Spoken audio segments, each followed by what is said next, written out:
We're going to move on and talk about Syria for a second, because you've seen some outrageous changes happening over there that we didn't think that we'd see.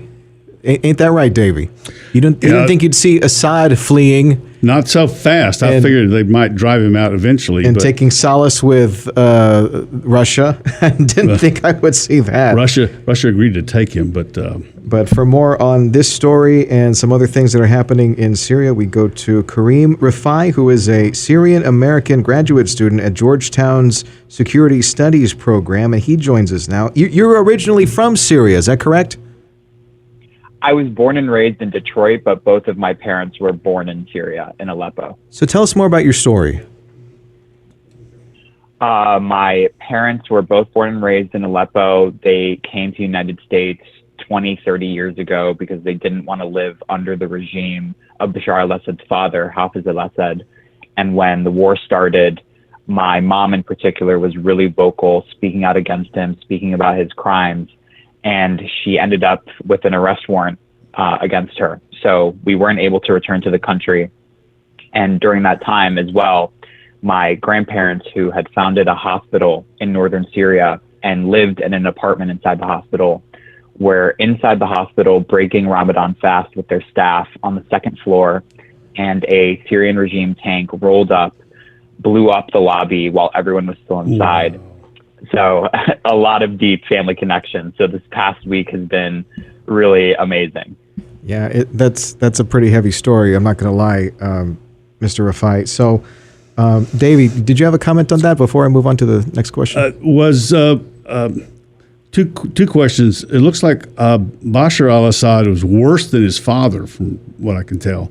And number two, this is a weird question. What's the point of the regime? What's the point of the Assad government? What were they Why trying? are the things the way they are over there? What's their project?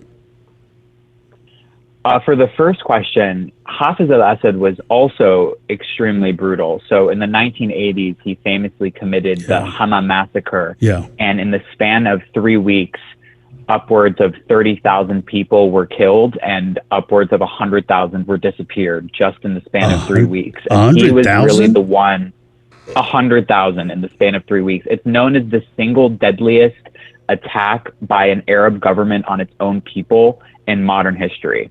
Hafiz al-Assad committed.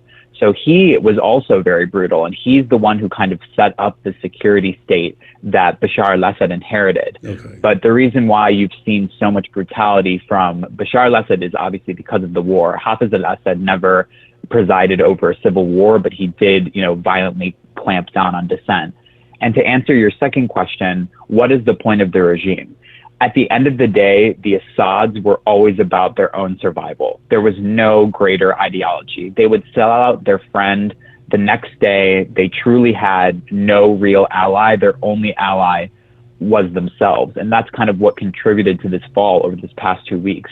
Bashar al-Assad was undercutting his ally Iran. He was, clashing with Turkey. He, at the end of the day, was unable to keep playing the game for himself. I didn't realize he was undercutting Iran. I thought they were locked at the hip. They were. But there were these issues of, Bashar al-Assad was caught in between a rock and a hard place. He has Israel on one side and Iran on the other. And both of them have him by, his cheeks. He can't go against Israel too harshly, and he can't go against Iran too harshly, because both of them have the capability to. Israel could, bomb the Damascus presidential palace the next day, and Iran could cut off all of the protection that they'd been giving him for the past 10 years. And so at the end of the day, he couldn't do the juggling act anymore. Well, you're speaking to not too many people of Arab extraction down here, but a lot of people who we were watching this thing with Assad unfold, and we were just kind of wondering, hey, what's going on? Because it seemed really out of pocket that it happened so suddenly, right? What would you tell the U.S. government to do? Joining us on 710 KURV is Kareem Rifai, who is a Syrian-American graduate student at Georgetown's Security Studies program, one of the Young Voices contributors joining us on 710 KURV, and we're talking about Assad picking up and leaving over to Russia. Go ahead, Davey. No, what should the U.S. government do? It doesn't look like we really have. Well, what should we do? I think that's a great question, and I think the number one answer is that engagement can't stop now. So just because the hostilities of war have ended doesn't mean that we should close and avert our eyes somewhere else. If we don't want hostilities to resume and we want refugees to be able to go home safely, we need to continue to engage. Because if we're not ready to talk with the actors on the ground, who's going to talk to them? Russia, Turkey, who is our ally but has some different interests than us in the area. So we need to be ready to talk, and we need to be ready to engage meaningfully, because the moment that we look away, a different bad actor is going to look to enter that power vacuum, and Syria is extremely fragile at this moment. The new government has only been set up for 5 days. So truly a wind that's going too hard in one direction could topple everything. So we need to be ready not only to speak with the actors on the ground, but also to up humanitarian aid and create the conditions for a safe and stable Syria, not only for refugees to return, but so free and fair elections can be scheduled at some point in the near future.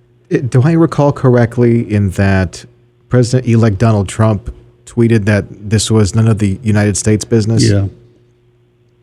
He did. But we kind of, as Syrians, took that in the context of he said that as the regime was falling. So he's saying, U.S., don't get involved, let the hostilities play out as they are going. And that was the right call by President Trump to say that. Absolutely, we should have had no role in what happened in the past 2 weeks. We should have let the rebel groups that were fighting with the regime fight it out. They were succeeding on their own. They didn't need our help.